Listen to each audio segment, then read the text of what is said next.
కిరణమా Calvary తేజమా. సామెతల గ్రంథము 25వ అధ్యాయము 11వ వచనమును చదువుకుందాం. సమయోచితముగా పలుకబడిన మాట, సమయోచితముగా పలుకబడిన మాట చిత్రమైన వెండి పల్లెములో నుంచబడిన, చిత్రమైన వెండి పల్లెములలో నుంచబడిన బంగారు పండ్ల వంటిది.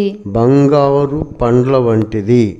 మన ఇంట్లో కావచ్చు, వీధిలో కావచ్చు, మనం ఎక్కడుంటాం అక్కడ మనం లెక్కించలేము మన యొక్క మాటల్ని. ఒక దినానికి సహజంగా మనం గుర్తుపెట్టుకోం కూడా, ఏం మాట్లాడింది కూడా ఒక్కొక్కసారి మనకు గుర్తుండదు. కొన్ని మాటలు మనల్ని గొప్పవారిని చేస్తాయి, కొన్ని మాటలు మనల్ని పనికిరాని వారిగా తీర్చిదిద్దుతాయి. ఎందుకంటే ఒక సామెత ఉంది లోకంలో, నోరు మంచిదైతే ఊరు మంచిదవుతుంది అని. మన క్యారెక్టర్ ఏంటో, మన బ్రతికేంటో మన నోరే చెప్తుంది అని అర్థం. కాబట్టి మాటలకు బైబిల్ చాలా ప్రాముఖ్యత ఇచ్చింది. మాటల గురించి, నీ నోటిని అదుపులో పెట్టుకున్నట్టు గురించి, జ్ఞానము కలిగి మాట్లాడటం గురించి బైబిల్ చాలా విషయాలు చెప్పింది. ఇంకొక మాట కూడా ఉంది బైబిల్లో, ఎక్కువగా వినుటకు వేగిరపడి మాట్లాడుటకు నిదానించమని బైబిల్లో ఉంది. కొంతమంది నోరుంది కదని చెప్పి విచ్చలవిడిగా ఇష్టం వచ్చినట్లు మాట్లాడుతూ ఉంటారు.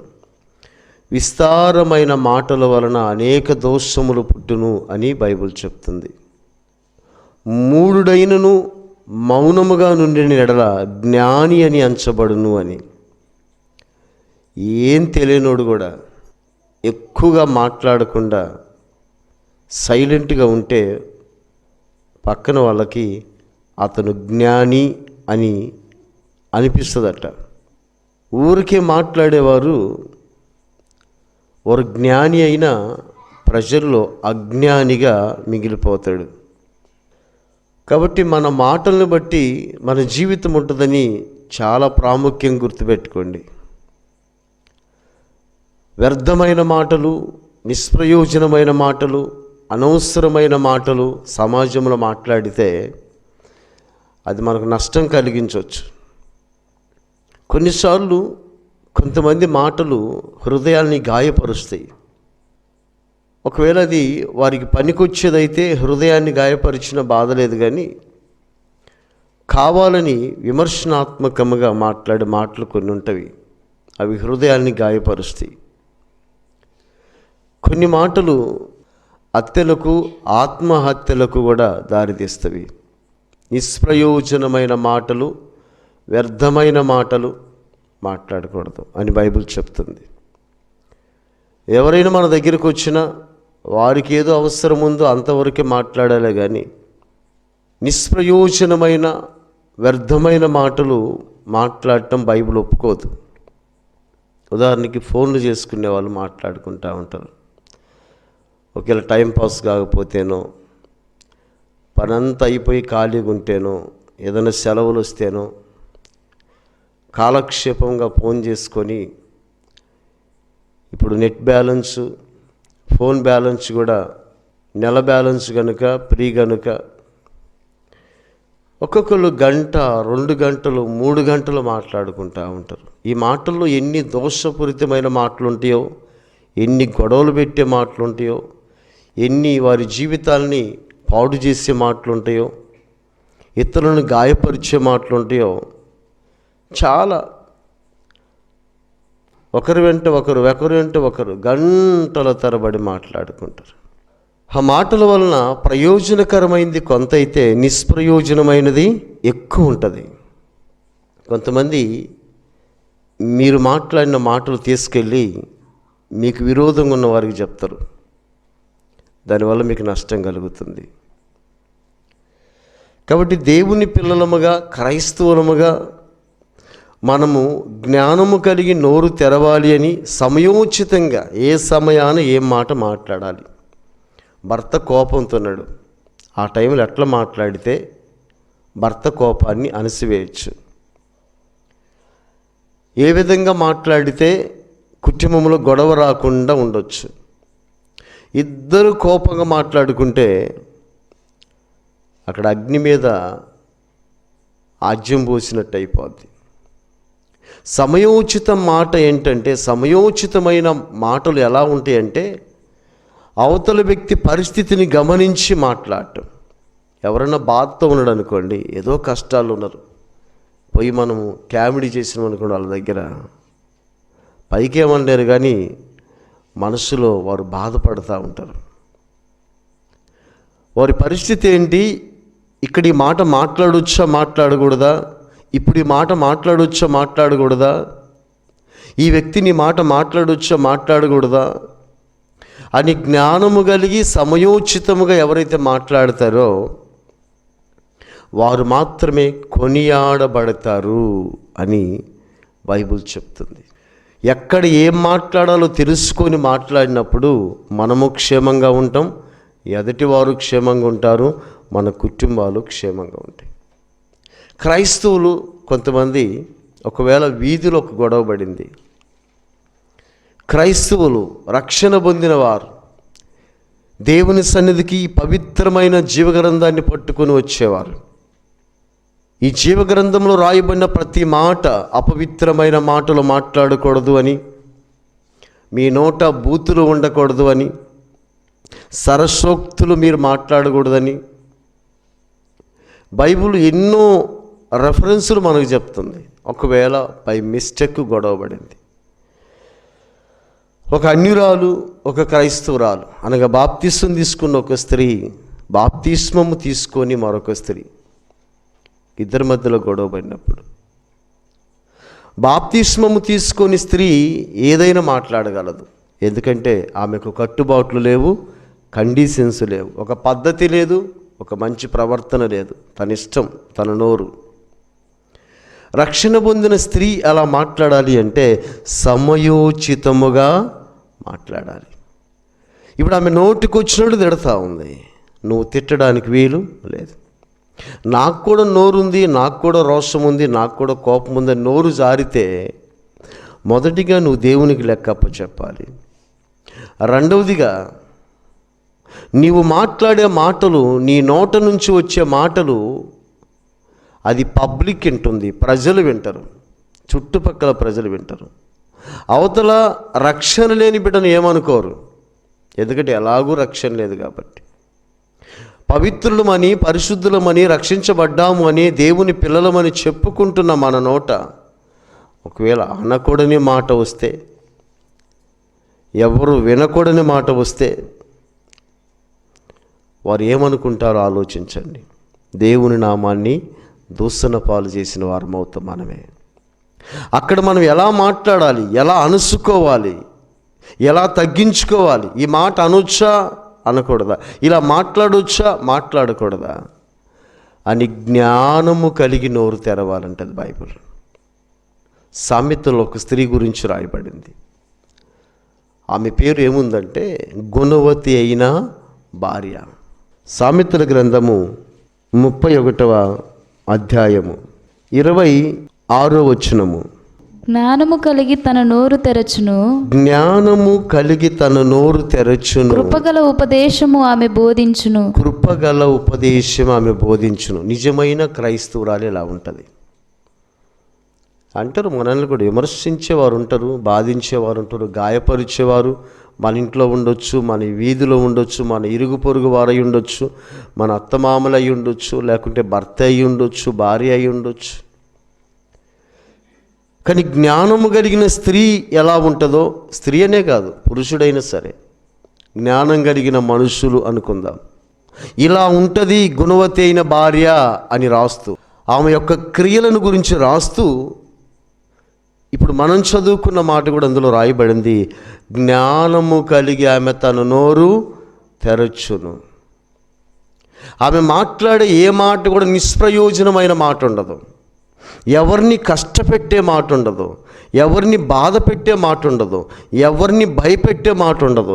ఆమె మాట్లాడే ప్రతి మాట కూడా కృపగలిగిన ఉపదేశము. కృపగలిగిన అంటే ప్రేమ కలిగిన మంచి, అందరినీ ఆదరించే, అందరినీ ప్రేమించే కృప కలిగిన మాటలు ఆమె నోట వస్తాయి. కానీ ఎవరిని బాధ పెట్టి, కష్టపెట్టి, భయపెట్టే మాటలు రావన్నది అక్కడ ఆ మాట యొక్క సందేశం. జ్ఞానము కలిగి నోరు తెరుస్తుందట. అందరికీ నోరులు ఉన్నాయి, నా నోరు నా ఇష్టం అని కూడా చేసేది ఏం లేదు. నీ నోరే నీకు శత్రువు అయిపోద్ది ఒకరోజు. నా నోరు నా ఇష్టం అనుకోకుండా, నీ నోరే కానీ నీ జీవితాన్ని పాడు చేయకుండా జ్ఞానము కలిగి మాట్లాడితే, జ్ఞానము కలిగి నోరు తెరిస్తే నీ జీవితం, నీ కుటుంబం బాగుంటుంది. అసలు గొడవలకి ప్రారంభ పునాది నోరే కదా. ఆయన ఏదో అన్నాడు, ఓర్చుకోలేక అన్నది, అంతే, స్టార్ట్ అయిపోయింది గొడవ. చిన్న మాటలతో ప్రారంభమైన ఈ గొడవ అనకూడని బూతులతో ప్రారంభమై పిల్లలు కూడా వినకూడని మాటలు మాట్లాడుకునే కుటుంబాలు కొన్ని ఉన్నాయి. ఆ పిల్లలు కూడా చీ అని చీదరించబడే మాటలు మాట్లాడుకునే కుటుంబాలు కొన్ని ఉన్నాయి. పిల్లలు నేర్చుకునేటట్లు కదా. కొంతమంది ఆడపిల్లలు బూతులు తిడుతున్నారంటే కారణం మనమే కదా. మీ ఇంట్లో వింటున్న ఆ మాటలు ఆ పిల్లలకు అలవాటు అయిపోతాయి. మన మాటలు ఎలా ఉంటాయి, ఎంత కఠినంగా ఉంటాయో మన పిల్లలు అదే నేర్చుకుంటారు. ఎన్నోసార్లు చెప్పా, మా నాన్న నా చిన్నప్పుడు మందు తాగేవాడు. క్రిస్మస్ వస్తే మందు తాగి వచ్చేవాడు. నేను అదే మంచిది అనుకున్నా. నాకేం తెలుసు, నన్ను కన్న నా తండ్రి, నాకు బుద్ధులు నేర్పించిన నా తండ్రి, పెద్దవాడైన నా తండ్రి, ఆయన చేస్తున్నప్పుడు అది తప్పు కానప్పుడు నేను చేస్తే తప్పేముంది అన్నది నా మైండ్లోకి వచ్చిన ఆలోచన. నేను ఒక తప్పు చేసి నా పిల్లలకి ఏం చెప్పగలను? నేను కరెక్ట్ అయిన పొజిషన్లో ఉన్నప్పుడు నేను ఇతరులకి ఏం చెప్పినా వింటారు. ఈరోజు మీరు వింటున్నారంటే నేను కరెక్ట్గా ఉండబట్టి వింటున్నారు. నేను ఎక్కడో గొడవలాడి బజార్లో బూతులు తిట్టి వచ్చి ఈరోజు మీకు చెప్తున్నాను అనుకోండి, నీకు ఎక్కడ బుద్ధి ఉందో చెప్పడానికని. అంతే, మన పిల్లలు కూడా అంతే, మన మాట వినరాళ్ళు. కొంతమంది బాధపడుతూ ఉంటారు, నా పిల్లలు నా మాట వినట్లేదు. ఎందుకు వినాలి? నువ్వు కరెక్ట్గా ఉంటే కదా. ఇప్పుడు నేను ఎలా ఉన్నా, నేను దేవుని సేవలో ఉన్నా. నా ఇంట్లో బూతులు ఉండవు, నా ఇంట్లో అబద్ధాలు ఉండవు, నా ఇంట్లో మోసం ఉండదు, నా ఇంట్లో లోక సంబంధమైన మాటలు ఏమి వినపడవు, అక్క అమ్మ బూతులు ఉండవు. అందుకని మా పిల్లల నోట కూడా అవేం తెలియదు. మనం ఎలా ఉంటామో మన పిల్లలు అలాగే యాజిటీస్గా ఉంటారు. కాబట్టి నిజమైన క్రైస్తవుడు, నిజమైన క్రైస్తవురాలు వారి మాటలు ఎలా ఉంటాయి అంటే జ్ఞానము కలిగి నోరు తెరుస్తారు. వారి మాటలు కృపను విస్తరింపజేస్తాయి, అందరిని ఆదరిస్తాయి. కాబట్టి సమయోచితమైన జ్ఞానము కలిగి నోరు తెరుస్తున్నారు కాబట్టి వారు కొనియాడే విధంగా దేవుడు ఆశీర్వదిస్తున్నాడు. అది మీరైనా మేమైనా క్రైస్తవులముగా మన నోరు సమయోచితమైన జ్ఞానము కలిగి నోరు తెరిచినప్పుడు నీవింట్లో భర్త దగ్గర మంచి సాక్ష్యం పొందుకుంటావు, అత్తమామల దగ్గర సాక్ష్యం పొందుకుంటావు, సమాజంలో సాక్ష్యం పొందుకుంటావు. నీ వీధులు ఎక్కడున్నా సరే నీకు ఒక విలువ ఉంటుంది, ఒక వాల్యుబుల్ పర్సన్గా ఉంటావు నువ్వు. ఈరోజు నేను చెప్పే మాటలు చెవులు పెట్టి వింటున్నారు ఈ మాటల కొరకు అంటే ఈ విలువ నాకు ప్రభు ఇచ్చింది. ఎందుకంటే నేను మాట్లాడే మాటలు ఇతరులను నాశనం చేసేవి కాదు, ఎవరిని పాడు చేసేవి కాదు. అందరి జీవితాలు, అందరి కుటుంబాలు క్షేమకరంగా ఉండాలి, కుటుంబాలు సమాధానకరంగా ఉండాలి, శాంతి సమాధానాలతో ఉండాలి, పాపం అన్నది కుటుంబాల్లో లేకుండా ఉండాలి, అందరూ ప్రేమానురాగాలతో బ్రతకాలి, ఆ నిత్య దేవుని దగ్గరకు చేరాలన్న మాటలు తప్పితే రెండో మాట మా నోట రాదు. కాబట్టి దేవుని బిడ్డరా, మనము మాట్లాడే ప్రతి మాట మనకు ఏ విలువను తీసుకొస్తుందో మీరు గమనించాలి. ఉదాహరణకి ఇద్దరు అత్తాకోడళ్ళు ఉన్నారు బైబిల్లో. సహజంగా అత్తాకోడళ్ళు అంటే ఎలా ఉంటారో మీకు తెలుసు. ఒక సామెత ఉంటుంది, అత్తలేని కోడలు ఉత్తమరాలు, కోడలు లేనత్త గుణవంతురాలు. లేరు కాబట్టి, ఉంటే అగపడింది అంటే లేరు కాబట్టి ఆమె అంటదంట, నేను కానైతే మా అత్తని ఎలా చూసుకునేదాన్ని, లేదు అంటదట, ఉత్తదే. ఈమంటదట, నాకు కోడలు లేదు కానీ పువ్వుల్లో పెట్టుకొని కూతురులాగా జాక్కపోయిన అంటదంట, ఉత్తదే. మాటలు వేరు, క్రియలు వేరు. అత్తాకోడలు ఎలా ఉంటారో మీకు తెలుసు, ఉంటే కానీ అర్థం కాదు. ఎవరో పుణ్యం చేసుకున్న ఇల్లు అత్త మంచిదై, కోడలు మంచిదై, ఏదో పుణ్యం చేసుకున్న కుటుంబం ఒకటి ఉంటుంది లోకంలో. ఏడో ఒకటి, ఊరికొకటో ఊరికి రెండో ఉంటాయి. ఆ ఇంట్లో అత్తాకోడలకు తగాద లేకుండా ఉంటుంది. దేవుని స్తోత్రాలు. అది అదృష్టవంతమైన ఇల్లు అనుకుంటా నేను. ఇక అత్త తప్పో కోడలు తప్పు, ఇంతకు ఎవరో ఒకరు తప్పు ఉంటుంది, ఇద్దరు బరుక్కోరు. దేవుని పిల్లలే, దేవుని సంఘాలకు పోయేవాళ్ళే, బాప్తిస్మాలు తీసుకునే వాళ్ళే, మల్లారాధనలు పాలు పంచుకునేవాళ్ళు. ఇంతకు ఎవరో ఒకరు తప్పు ఉంటుంది. పాము మింగిసులాగా ఆ ఇంట్లోనే తిరుగుతూ ఉంటారు. అత్త బయటకు వస్తే కోడలు లోపల పోద్ది, కోడలు బయటకు వస్తే అత్త లోపల, పాము మింగిసే.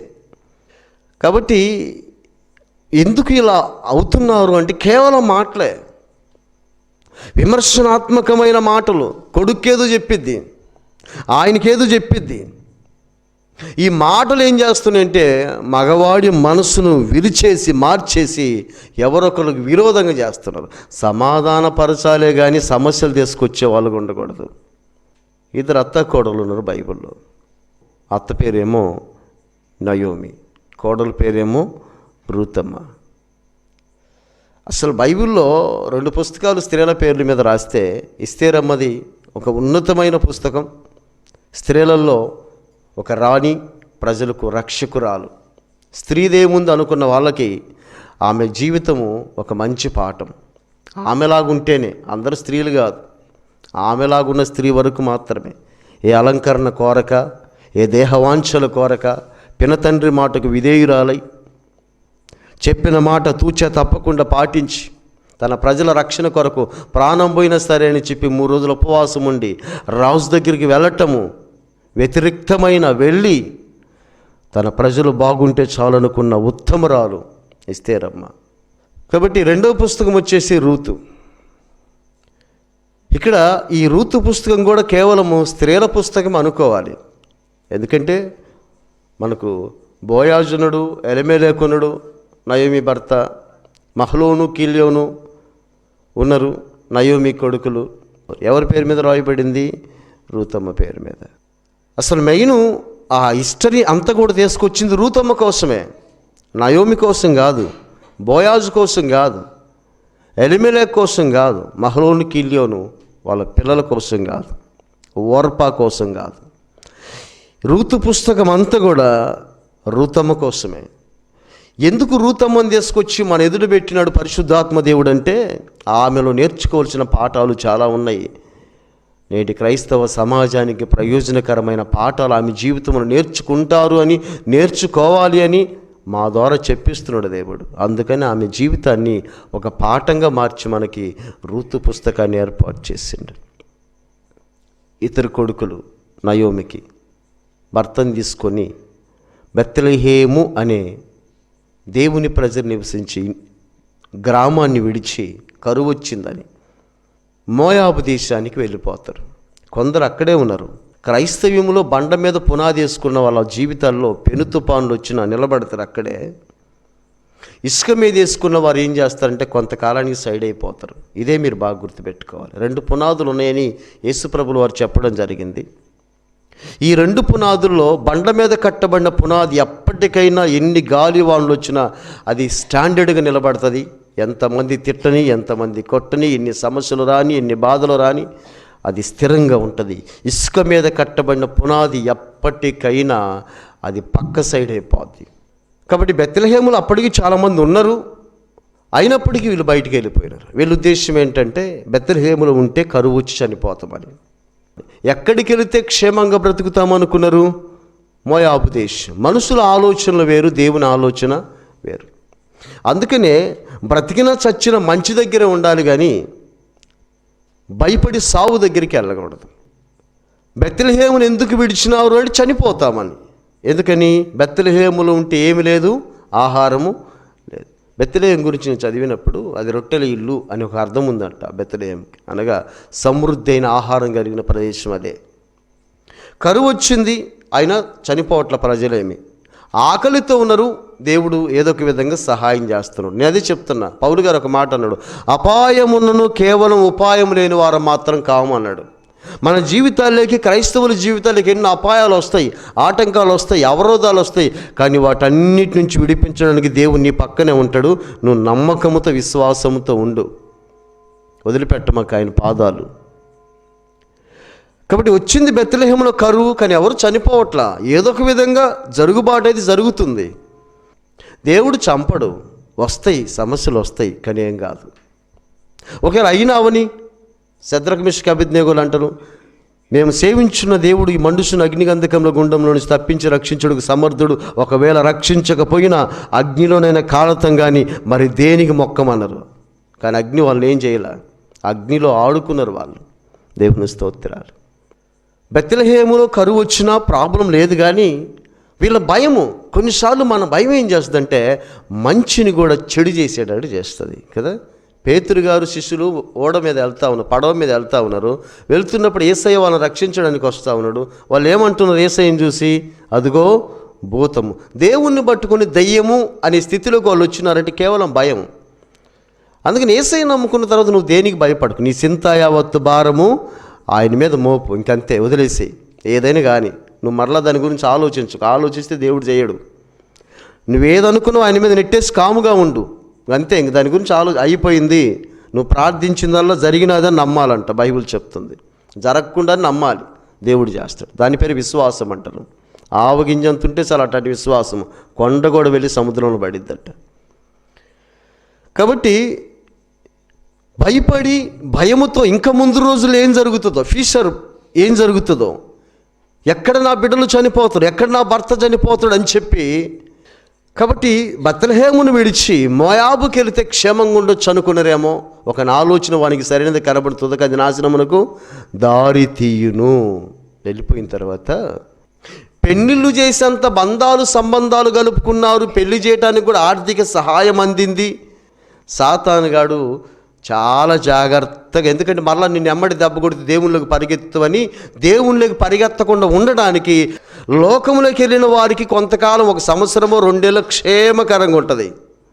మోయాబు దేశానికి వెళ్ళిన తర్వాత వాళ్ళు ఇల్లు కట్టుకున్నారు, పెళ్ళిళ్ళు చేసినారంటే ఎంతకాలం ఉండొచ్చు అక్కడ, ఎంత సంపాదించి ఉండొచ్చు. కోడళ్ళు కూడా వచ్చేసారు, బాగానే ఉంది. 2 ఏండ్లో 3 ఏండ్లో 4 ఏండ్లో 10 ఏండ్లో టైం అయితే మనకు మెన్షన్ చేయాలి బైబిల్లో. బాగానే ఉంది వాళ్ళ కుటుంబం. తర్వాత బెత్లెహేమును విడిచిన ఆ నష్టం ఏంటో తర్వాత అర్థమైపోయింది. మొదట భర్త చనిపోయినాడు, ఎలిమెలెకు, నయోమి భర్త, విధవరాలైపోయింది. కొంతకాలానికి మోయాబంత కరువు వచ్చేసింది. ఆ కరువులో మహలోను, కిల్యోను అని 2 కొడుకులు చనిపోయారు.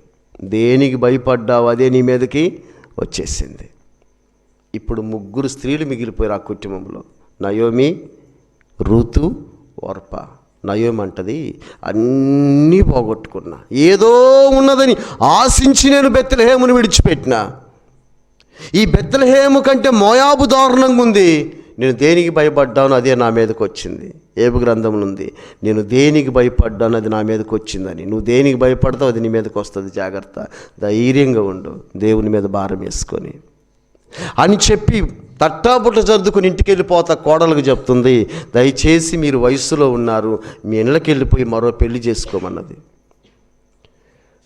ఓర్పు అన్నది, ఇంతకంటే ఇంకా ఆపర్చునిటీ ఏముంది, ఇంతకంటే అవకాశం ఏముంది అత్త అని చెప్పి ముద్దు పెట్టుకొని అత్తని బాయ్ బాయ్ టాటా అని చెప్పింది, ఇంటికి వెళ్ళిపోయింది.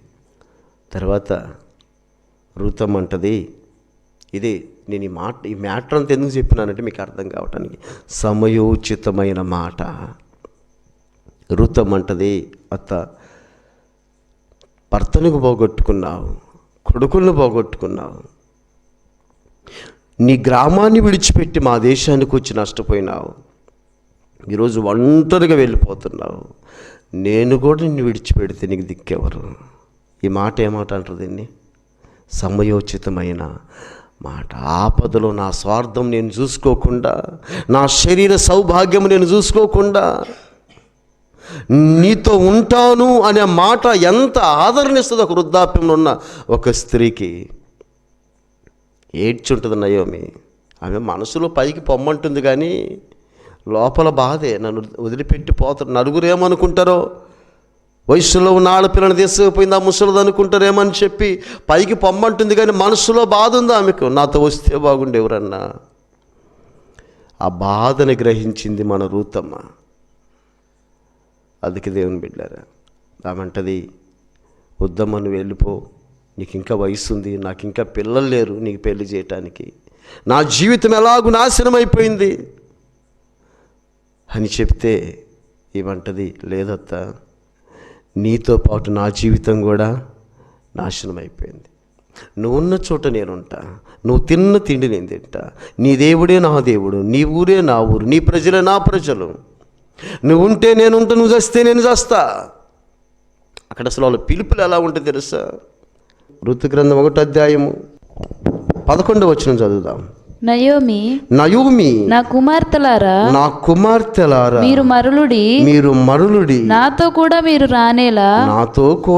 రానేలా మిమ్మును పెళ్లి చేసుకొనుటకై ఇంక కుమారులు నా గర్భమున నుందురా. ఏమని పిలుస్తుంది ఆమె? అత్త కోడల్ని ఏమని పిలుస్తుంది? ఏమే యాడున్నవే నన్నట్లా, నా కుమార్తెలారా. ఇది జ్ఞానం కలిగిన మాట. ఏ అత్త అయినా కోడలు ఎలా పిలుస్తుందా? అలా పిలిస్తే ఏ కోడలైనా కరిగిపోదా? నా కుమార్తెలారా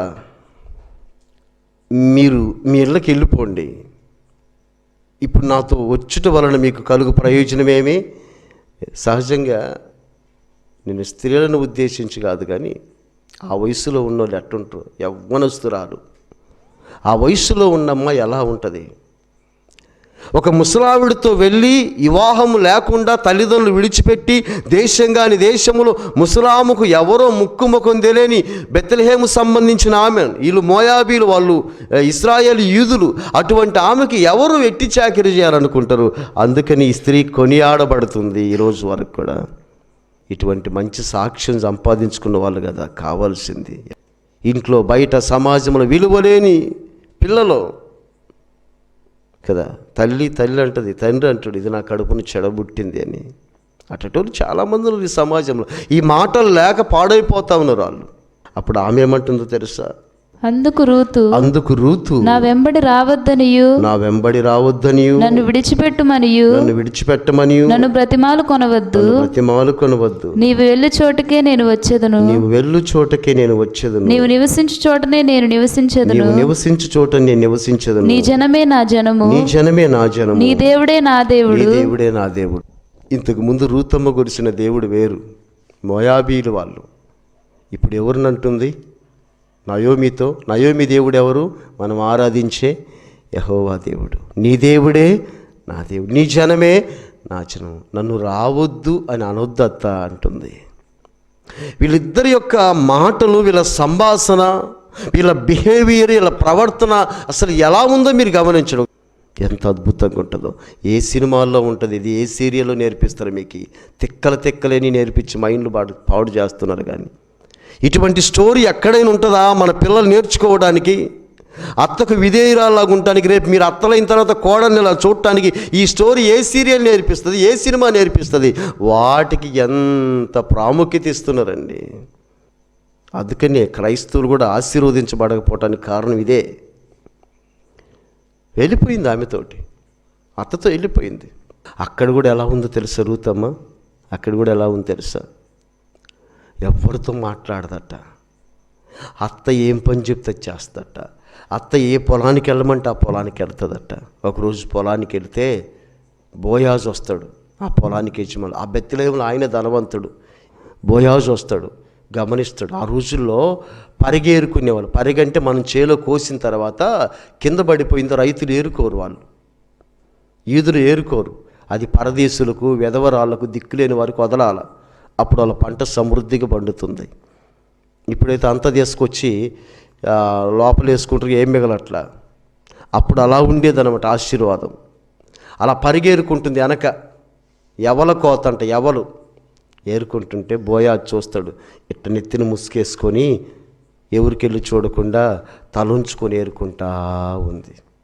చేలోకి వెళితే అయినా అంటాడు, ఈమె ఎవరయ్యా? తల కూడా ఎత్తకుండా ఈమె ఏరుకుంటా ఉందంటే వాళ్ళు చెప్తారు, అయ్యా ఈమె పలాని నయోమి కోడలట అని.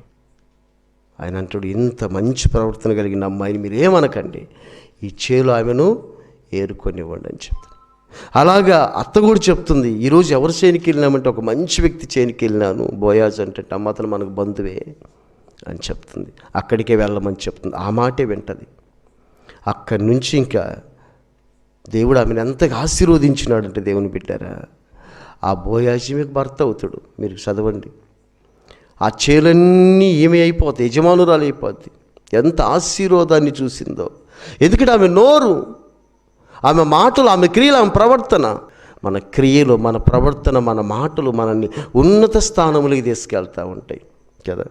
క్రైస్తవంలోకి వస్తే మనశ్శాంతి, సమాధానం, సంతోషం, కుటుంబాలు క్షేమకరంగా ఉంటాయి, పాపము లేకుండా బ్రతుకుతాము, ఆనందకరమైన జీవితాన్ని జీవిస్తాము. ఇంకొకటి కూడా నేను నమ్మిన సత్యం ఏంటంటే, సమస్యలు వచ్చినట్టే ఉంటాయి కానీ దేవుడు మన జీవితంలో ఏది కొదవ మాత్రము కానివ్వడు, రానివ్వడన్న సత్యాన్ని నేను నమ్మిన, విశ్వసించిన.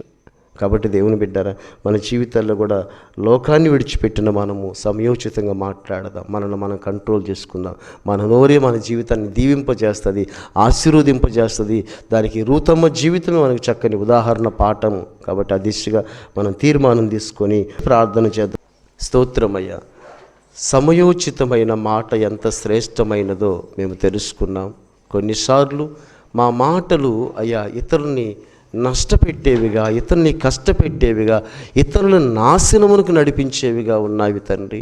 అటువంటి మాటలు తండ్రి ఈ సమాజంలో ఎంతోమందిని పాడు చేస్తూ ఉన్నాయి.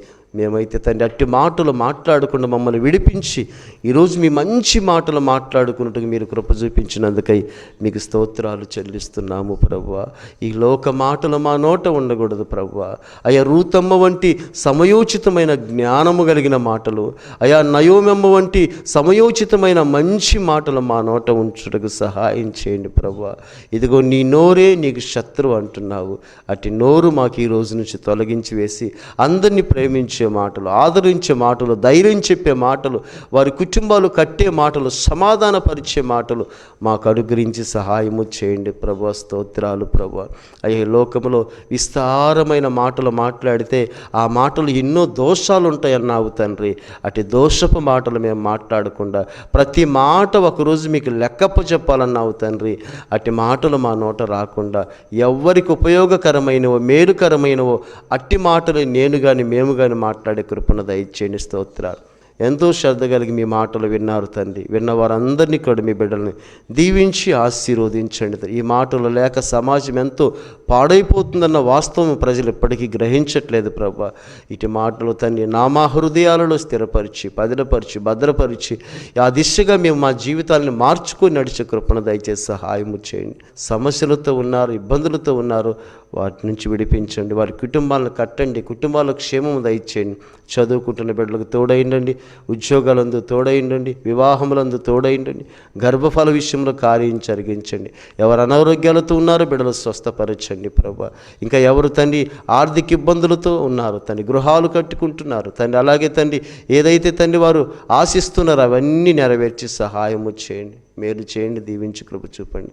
మీరే మహిమ ఘనత ప్రభావాలు పొందుకొని సహాయము చేయమని యేసయ్య నామములో వేడుకొనుచున్నాము తండ్రి. ఆమేన్. నీ వాక్యము యేసయ్యా నా పాదములకు